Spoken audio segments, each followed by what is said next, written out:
नमस्कार। कथा कहानी बाई वंदना में आप सबका स्वागत है। आज प्रस्तुत है 55 खंबे लाल दीवारें उपन्यास का भाग 6। चलिए शुरू करते हैं। केवल सुषमा जाती हुई एम्बुलेंस को देखती रही।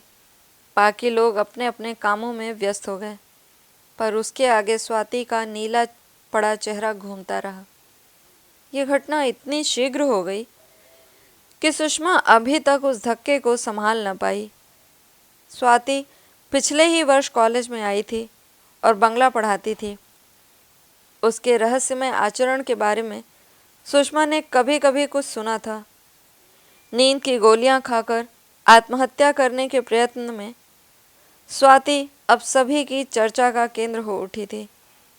उससे अधिक संपर्क न होने पर भी सुषमा के मन में उसके प्रति गहन करुणा उपज आई। जाने किस कारण ने स्वाति को ऐसे कार्य के लिए बाध्य किया होगा।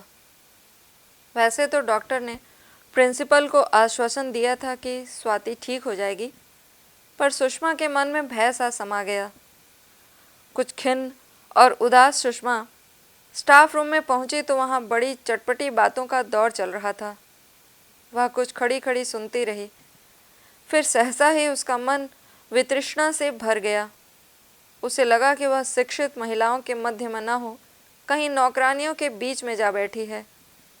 स्टाफ रूम में एकत्र सभी महिलाओं को स्वाति की बातों में वही रस आ रहा था जो कि मेहरी महाराजन को पड़ोसिन की चर्चा में आता था। और फिर एक दिन सुना कि पड़ोस की श्यामा मर गई।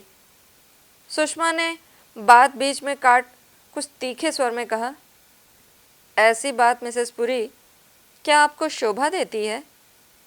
कुछ भी हो, स्वाति हम में से ही एक थी। आज आप उसे कह रही हैं, कल किसी और को कहेंगी। सुषमा की बात से मिसेस पुरी का चेहरा एक क्षण को फीका हो आया। फिर वह संभल कर बोली, सामाजिक मापदंडों का जो उल्लंघन करता है उसे दंडित होना ही पड़ता है सुषमा। मुझे स्वाति से बिल्कुल भी सहानुभूति नहीं है। आपके सामाजिक मापदंड ये कहते हैं कि आप सबके सामने किसी के व्यक्तिगत जीवन की धज्जियां उड़ा दीजिए। हर एक का जीवन एक ऐसा अनुल्लंघनीय दुर्ग है जिसका अतिक्रमण करना किसी का अधिकार नहीं है। सुषमा क्रोध से कांपने लगी। उसी की साथिनें उसे हैरत से देख रही थीं। सुषमा कहती गई, यदि आपको पता था कि स्वाति किसी परेशानी में है तो आपको सहायता करनी चाहिए थी।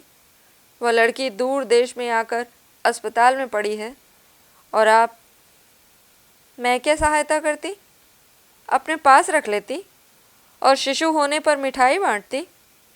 मिसेस पुरी ने व्यंग से पूछा। बात बढ़ने के भय से मीनाक्षी सुषमा की बांह पकड़कर अलग खींच ले गई। तुम भी व्यर्थ की बातों में उलझ गई हो सुषमा। चलो, हमें किसी से क्या मतलब।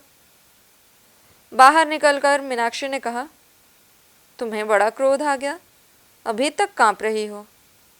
सुषमा अनायास ही मुस्कुरा दी। मुझसे उनकी बातें सुनी न गईं। स्वाति की आयु ही क्या होगी, मुसीबत में फंस गई है तो मदद करना तो दूर, उसकी दशा पर हंसना मुझे सही न हुआ। मीनाक्षी ने अपने कमरे का ताला खोलते हुए कहा, दुनिया की यही रीत है सुषमा, दूसरे के पटे में पैर अड़ाना सबको अच्छा लगता है और हम बहुत प्रबुद्ध प्रगतिशील महिलाएं बनने का दम भरती हैं। सुषमा थक कर कुर्सी पर धम्म से बैठ गई। सारे कमरे में मीनाक्षी की चीज़ें लापरवाही से बिखरी हुई थीं। सुषमा ने एक दृष्टि पूरे कमरे पर डाली, फिर हाथ रख लिया। मीनाक्षी ने स्टोव पर पानी रख दिया और सुषमा के पास आकर बैठ गई। बेचारी स्वाति अब क्या करेगी, उसने अपने आप से कहा। सुषमा उसी तरफ बैठी रही।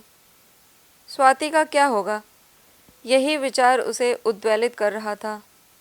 और फिर मिस शास्त्री खबर लाई कि स्वाति सेन ने 1 महीने की छुट्टी के लिए दरख्वास्त दी है। यही तो होना था, मिस शास्त्री ने कहा। मुझे उसके रंग ढंग देखकर ही शक होता था। पार्ट टाइम बंगला की लेक्चरर, उसमें हर रोज़ 60-65 रुपए की साड़ी पहनना कैसे संभव हो सकता था। मिस शास्त्री की दृष्टि सुषमा पर पड़ी और एक लघु क्षण को रुक कर बोली, भाई मैं तो कहूँगी सुषमा, तुम न सुनना चाहो तो उड़ जाओ, ये अनाचार मुझसे नहीं देखा जाता। सुषमा उनकी बात मुस्कुराकर टाल गई। अब लड़कियों को ही लो, न तमीज़ न कायदा न शर्म लिहाज। कल रात मैं कपड़े बदल रही थी कि अचानक ही ऊपर नज़र गई। देखती क्या हूँ कि रोशनदान से 2 लड़कियां झांक रही हैं। मिस शास्त्री की बात सुन सुषमा के पास बैठी मीनाक्षी ने अपनी हंसी छिपाने की चेष्टा में मुंह फेर लिया। आपने उन लड़कियों को डांटा क्यों नहीं? मुझे नाम बताइए तो मैं फ़ाइन कर दूं, सुषमा ने कहा। मीनाक्षी धीरे से बोली, वाह वार्डन साहिबा, बड़ा रौब है। पर उस दिन रात को किसके साथ वापस आई थी, इसकी कैफियत तो दीजिए। मैं? सुषमा ने आश्चर्य से आंखें फैलाकर पूछा, कब? और तभी अचानक उसे याद आ गया और वह झेंप गई। अरे हटो, उसने मीनाक्षी को घूर कर देखा। बड़ी तेज़ आंखें हैं मेरी, कौन था? उसने कुरेदा। मीनाक्षी हंसने लगी। अरे ऐसे ही जान पहचान के एक थे, कनॉट प्लेस में मिल गए। उन्हें बहुत मना किया पर वो माने ही नहीं, यहाँ तक छोड़ गए। सुषमा ने बहुत सहज भाव से कहा। उसे लगा कि इससे अधिक नील का परिचय और क्या दिया जा सकता है। और इसके साथ ही 55 खंबे लाल दीवारें का भाग 6 यहीं पर समाप्त होता है।